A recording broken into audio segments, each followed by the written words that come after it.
Hello everyone, welcome back to my YouTube channel.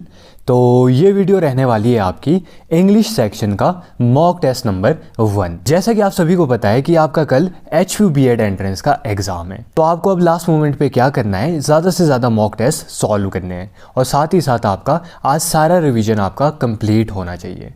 ठीक है, तो आपको क्या करना है कि लास्ट में कमेंट सेक्शन में ये बताना है कि आपके इस इंग्लिश सेक्शन के मॉक टेस्ट में 20 में से कितने मार्क्स आए।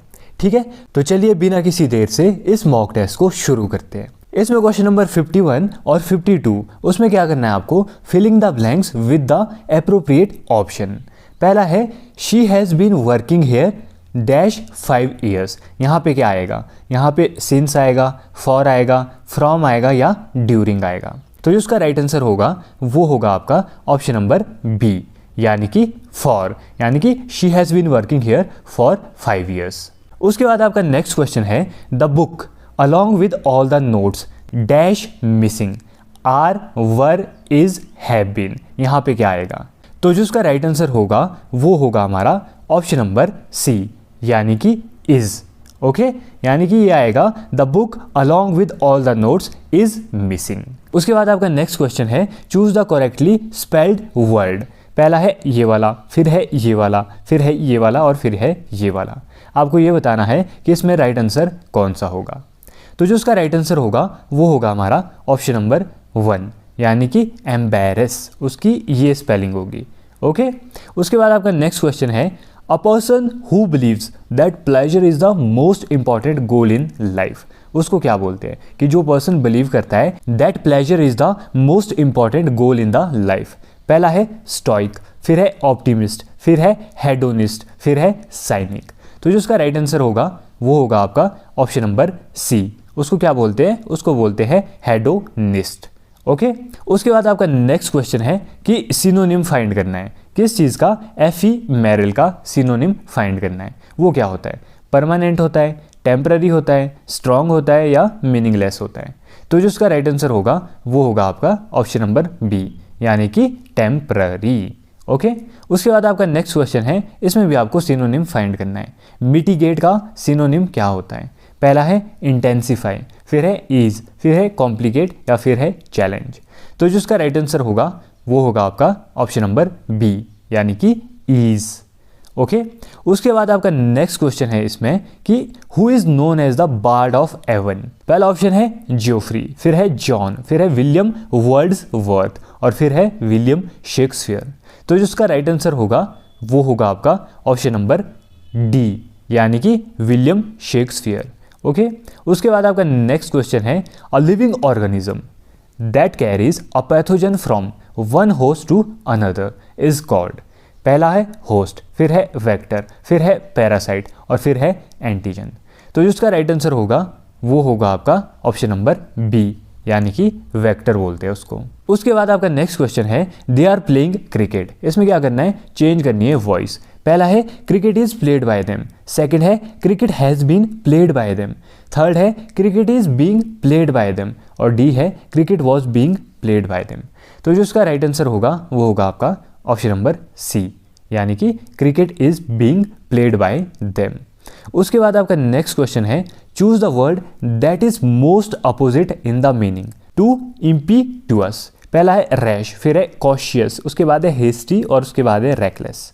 तो जो उसका राइट आंसर होगा वो होगा आपका ऑप्शन नंबर बी, यानी कि कॉशियस। ओके, उसके बाद आपका नेक्स्ट क्वेश्चन है इसमें select the correct antonym of generous. इसका आपको एंटोनिम बताना है।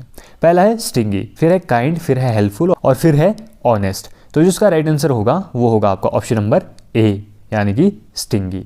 ओके, उसके बाद आपका नेक्स्ट क्वेश्चन है choose the correct meaning of the phrase hit the sake. पहला है टू स्लीप, फिर है टू हिट समवन, फिर है टू गो आउटसाइड और डी है टू वर्क हार्ड। तो जो उसका राइट आंसर होगा वो होगा आपका ऑप्शन नंबर ए, यानी कि टू स्लीप। और ये भी होता है कि वेन टू बेड, ये भी इसका हो सकता है, या टू स्लीप, ये इसका राइट मीनिंग होता है इस फ्रेज का, यानी कि हिट द सेक। ओके, उसके बाद आपका नेक्स्ट क्वेश्चन है कि choose the correct preposition she is good dash painting on, at, in या फॉर। तो जो उसका राइट आंसर होगा वो होगा आपका ऑप्शन नंबर बी, यानी कि she is good at painting.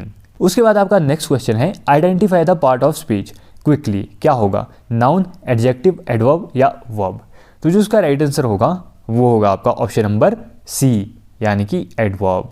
उसके बाद आपका नेक्स्ट क्वेश्चन है choose the correct sentence. He don't like apples, he doesn't like apples, he isn't like apples, he are not like apples. तो जो उसका right answer होगा वो होगा आपका ऑप्शन नंबर बी, यानी कि ही डजंट लाइक एप्पल्स। उसके बाद आपको क्या करना है, 66 से लेकर 70 तक एक पैराग्राफ दिया है, उसमें से क्वेश्चन छांटने हैं और उसका राइट आंसर बताना है। तो ये रहा आपका यहाँ पर पैराग्राफ, तो शायद ये आपको पूरा दिख जाएगा। अब आपको क्या करना है, इसका आप स्क्रीनशॉट ले सकते हो या फिर वीडियो को पॉज कर सकते हो, ठीक है। और ये है आपका पैराग्राफ और इस बेसिस पे आपको क्वेश्चन छांटने हैं, ठीक है। पहले मैं क्या करता हूँ, इसको ये वाला पोर्शन कर लेता हूँ, ठीक है। आप इसका स्क्रीनशॉट ले लो, ठीक है, ये हो गया।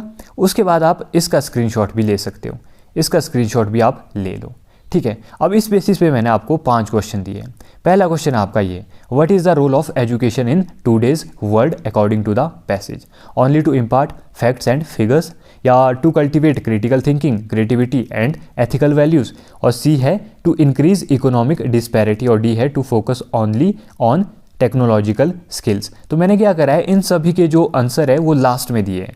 उसके बाद आपका 77 ये हो गया, how does a well educated population benefit society.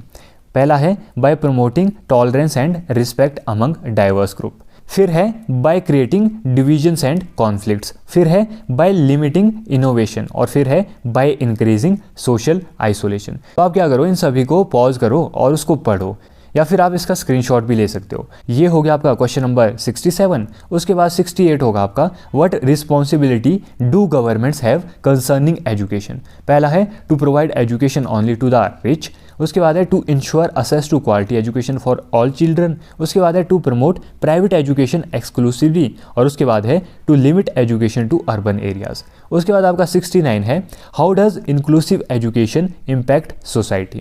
पहला है it widens social and economic divides, उसके बाद है it fosters a more just and equitable society, उसके बाद है इट इनकरेजेस सोशल अनरेस्ट, उसके बाद है इट डिक्रीजेस नेशनल प्रोडक्टिविटी, और जो आपका इसमें लास्ट है, why is education considered the foundation for sustainable development and peace, because it helps nations ignore global challenges, फिर है because it equips nations to tackle issues like poverty and climate change, फिर है because it focuses only on academic success, फिर है because it separates people into different groups. तो ये थे आपके इसके बेसिस पे 5 क्वेश्चन, ठीक है। तो इसमें आपका पहला क्वेश्चन था, what is the role of education in today's world according to the passage. जो 66 का राइट आंसर होगा वो होगा आपका 66 का जो राइट आंसर होगा वो होगा आपका ऑप्शन नंबर बी, यानी कि to cultivate critical thinking, creativity and ethical values. उसके बाद आपका 67, ठीक है, 67 हो गया आपका ये वाला क्वेश्चन, ठीक है। आपने इसका स्क्रीनशॉट ले लेना है। जो 67 का राइट आंसर होगा वो होगा आपका 67 का राइट आंसर होगा आपका ऑप्शन नंबर ए, यानी कि promoting tolerance and respect among diverse groups. उसके बाद है 68, इसका भी आप स्क्रीनशॉट ले सकते हो। जो 68 का राइट आंसर होगा वो होगा आपका 68 का राइट आंसर होगा आपका option number B, to ensure access to quality education for all. उसके बाद है आपका 69, इसका आप स्क्रीनशॉट ले लो। इसका जो राइट आंसर होगा वो होगा आपका ऑप्शन नंबर बी, 69 का होगा option number B, it fosters a more just and equitable society. उसके बाद है आपका 70 का जो राइट आंसर होगा वो होगा आपका ऑप्शन नंबर बी, यानी कि 70 का भी होगा बी। अब आपको क्या करना है कि आपको कमेंट सेक्शन में ये बताना है कि आपके इस मॉक टेस्ट में 20 में से कितने मार्क्स आए। और अगर आपको ये वीडियो इन्फॉर्मेटिव लगी हो तो इस वीडियो को लाइक, शेयर और कमेंट ज़रूर कीजिएगा। मिलते हैं नेक्स्ट वीडियो में, तब तक के लिए thank you and have a great day.